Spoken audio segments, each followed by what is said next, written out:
రాజ్ కావ్యని ఇంటికి తీసుకెళ్ళడానికి వస్తాడు.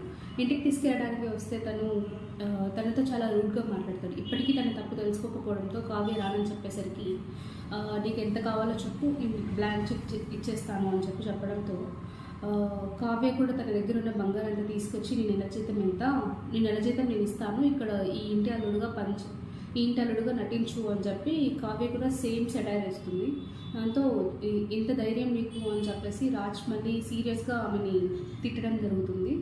ఆ తర్వాత రాజ్ ఇంటికి వెళ్తే ఇంట్లో వాళ్ళంతా కూడా రాజ్దే తప్పు అని చెప్పడంతో రాజ్ సీరియస్గా నా వల్ల కాదు నీ కోడని తీసుకురావడం అని చెప్పి అపర్ణకు చెప్పి వెళ్ళిపోతాడు. దాంతో అపర్ణ అండ్ ఇందిరాదేవి వీళ్ళిద్దరిని ఎలా కలపాలి,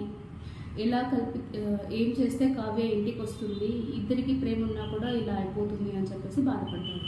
ఇంతటితో ఈరోజు సీరియల్ పూర్తవుతుంది. లైక్ చేయండి, షేర్ చేయండి, సబ్స్క్రైబ్ చేసుకోండి.